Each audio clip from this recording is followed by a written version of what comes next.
hari ini dapat bermanfaat bagi kita. Nah, siapa yang bersedia memimpin doa pada hari ini? Ya, kepada Yohana dipersilakan memimpin doa. Maju Kak Bu. Di situ aja. Baiklah teman-teman, sebelum kita memulai pelajaran pada hari ini, marilah kita berdoa menurut ajaran dan kepercayaan kita masing-masing. Berdoa dimulai. Berdoa selesai. Iya, terima kasih kepada Yohana yang telah memimpin pembacaan doa tadi. Semoga apa yang kita pelajari hari ini dapat bermanfaat. Baiklah anak-anak ibu ingin bertanya kepada kalian. Apakah kalian masih ingat pelajaran kita kemarin?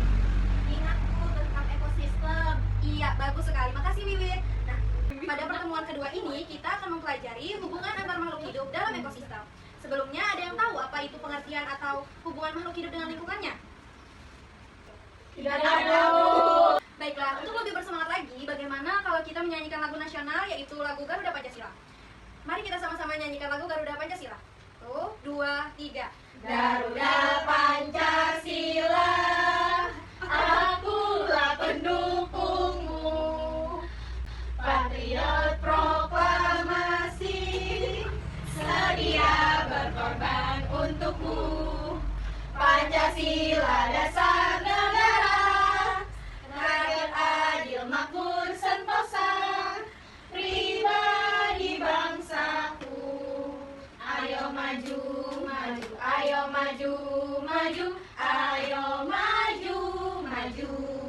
Nah, coba kita saksikan sama-sama video pembelajaran subtema 2 yaitu hubungan antar makhluk hidup dalam lingkungannya. Pagi ini kita akan belajar materi ilmu pengetahuan alam, tema 5, subtema 2, materi hubungan antar makhluk hidup dalam ekosistem. Oke, pada pembelajaran sebelumnya kita sudah membahas dan mempelajari tentang ekosistem. Dalam sebuah ekosistem, terdapat hubungan yang terbentuk karena peristiwa makan dan dimakan, yang dikenal dengan istilah rantai makanan. Rantai makanan. Rantai makanan adalah peristiwa makan dan dimakan antara makhluk hidup dengan urutan tertentu. Berdasarkan perannya, makhluk hidup dalam rantai makanan terdiri dari beberapa tingkatan. Yang pertama ada produsen. Produsen yaitu makhluk hidup yang mampu membuat makanannya sendiri. Contohnya seperti rumput, padi, jagung, dan tumbuhan hijau lainnya. Selain itu, produsen juga mampu mengubah energi dari cahaya matahari menjadi energi kimia. Selanjutnya, makhluk hidup tingkat kedua, disebut juga dengan konsumen primer atau konsumen satu. Konsumen satu biasanya herbivor yang dimakan oleh konsumen dua. Contohnya, rusa, kelinci, dan belalang. Makhluk hidup yang menduduki tingkat ketiga disebut juga dengan konsumen sekunder atau konsumen dua, yaitu hewan karnivor atau omnivor. Contohnya, ayam, ular, katak, dan tikus. Selanjutnya, makhluk hidup yang menduduki tingkat tertinggi disebut dengan konsumen puncak. Konsumen puncak yaitu kelompok hewan karnivor yang tidak ada pemangsanya. Contohnya, singa, elang, dan harimau. Dan yang terakhir adalah pengurai. Pengurai yaitu makhluk hidup yang mengurai sisa-sisa makhluk hidup lain yang telah mati. Penguraian tersebut menghasilkan zat-zat kimia dan nutrisi yang dibutuhkan oleh produsen. Contohnya, cacing tanah, jamur, dan bakteri. Dari video tadi, menurut kalian apa sih yang dimaksud hubungan antar makhluk hidup dalam ekosistem? Siapa yang bisa menjawab? Saya Bu. Ya, silakan kepada Maryam. Hubungan antar makhluk hidup dalam ekosistem adalah hubungan timbal balik, yaitu sama-sama membutuhkan antar sesama makhluk hidup, Bu. Iya, benar sekali. Lalu, coba sekarang kalian analisis apa saja hewan yang termasuk dalam simbiosis mutualisme, komensalisme, dan juga parasitisme. Iya, Bu. Yang pertama yaitu simbiosis. Simbiosis adalah hubungan timbal balik atau interaksi antara dua makhluk hidup yang berdampingan. Simbiosis terdiri menjadi 3, yaitu mutualisme, komensalisme, dan parasitisme. Simbiosis mutualisme adalah interaksi antar dua jenis makhluk hidup yang saling menguntungkan. Contohnya, seperti pada burung jalak dan kerbau. Ada simbiosis komensalisme, hubungan antar dua jenis makhluk hidup yang menguntungkan salah satu pihak, sedangkan pihak lain tidak dirugikan dan juga tidak diuntungkan.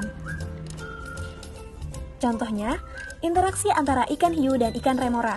Ikan remora diuntungkan karena mendapatkan sisa-sisa makanan dari ikan hiu.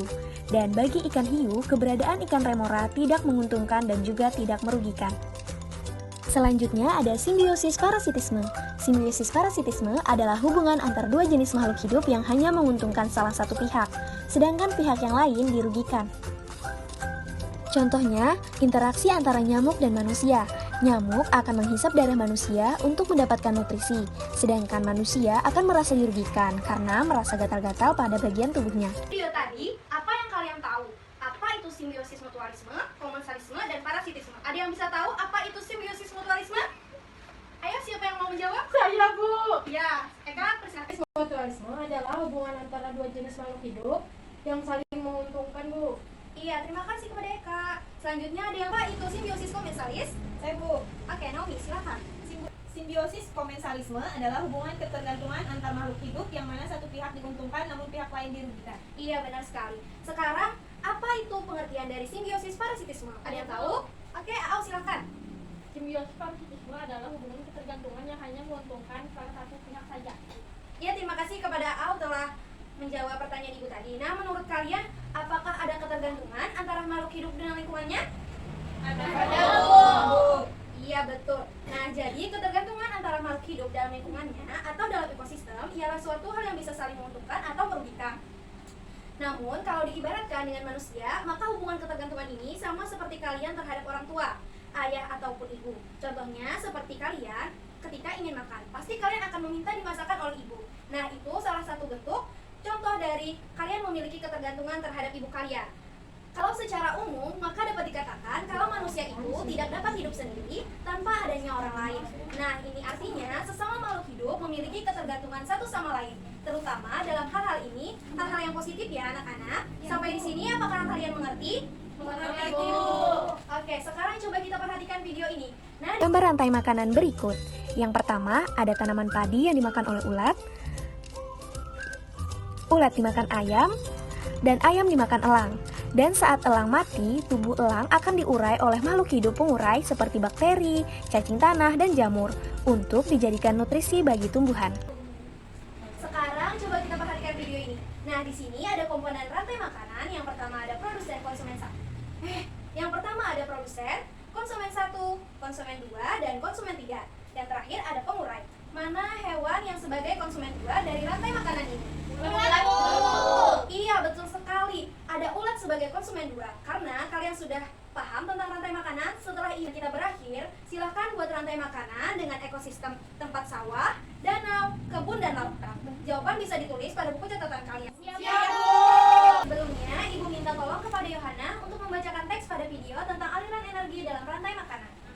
Baik, Bu. Aliran energi dalam rantai makanan. Aliran energi adalah proses perpindahan energi dari satu makhluk hidup ke makhluk hidup yang lain. Saat proses memakan, makhluk hidup mendapatkan energi untuk kelangsungan hidupnya. Energi tersebut akan berpindah saat makhluk hidup tersebut dimakan oleh makhluk hidup lainnya. Oke, terima kasih kepada Yohana.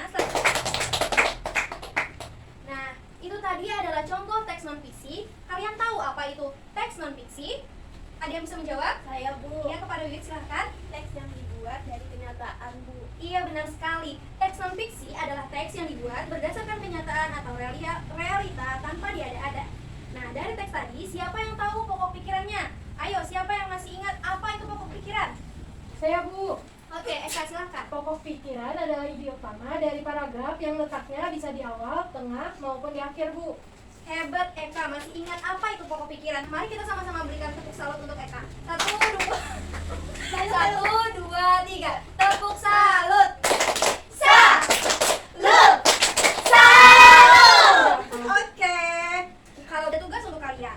Tugasnya adalah membuat teks non-fiksi tentang rantai makanan. Apakah kalian bisa semua? Bisa, Bu. Mantap. Oke, berarti tugas kalian hari ini ada 2 ya, yaitu membuat rantai makanan dan teks non-fiksi. Ibu beri waktu 3 hari. Bagaimana anak-anak? Apakah kalian bisa? Bisa, Bu. Untuk pembelajaran pada hari ini, apakah dari kalian ada yang ingin ditanyakan? Tidak ada, Bu. Coba, siapa yang bisa menyimpulkan pembelajaran kita pada hari ini? Saya Bu. Oke, silahkan Wiwit. Kesimpulannya adalah hari ini kita belajar tentang hubungan antar makhluk hidup dan juga rantai makanan adalah proses makan dan dimakan yang terjadi pada makhluk hidup untuk mempertahankan keberlangsungan hidupnya. Iya, benar sekali Wiwit. Tepuk tangan untuk Wiwit. Artinya, sampai sini Wiwit sudah memperhatikan pembelajaran kita pada hari ini. Nah, kita cukupkan dulu untuk pembelajaran kali ini. Sebelum mengakhiri pembelajaran kali ini, marilah kita sama-sama menyanyikan lagu daerah, yaitu lagu Ampar-Ampar Pisang. Ayo kita mulai. 1, 2, 3. Ampar-ampar pisang, pisangku belum masak. Masak sabigi di hurung bari-bari. Mangga repok, patah kayu bengkok. Bengkok dimakan api, apinya cangcurukan. Bengkok dimakan api, apinya cangcurukan. Nang mana batis kutung, dikitip bidawang. Nang mana batis kutung, dikitip bidawang. Oke, terima kasih anak-anak ibu. Ibu ucapkan Dan materi kita pada hari ini semoga dapat bermanfaat. Wassalamualaikum warahmatullahi wabarakatuh.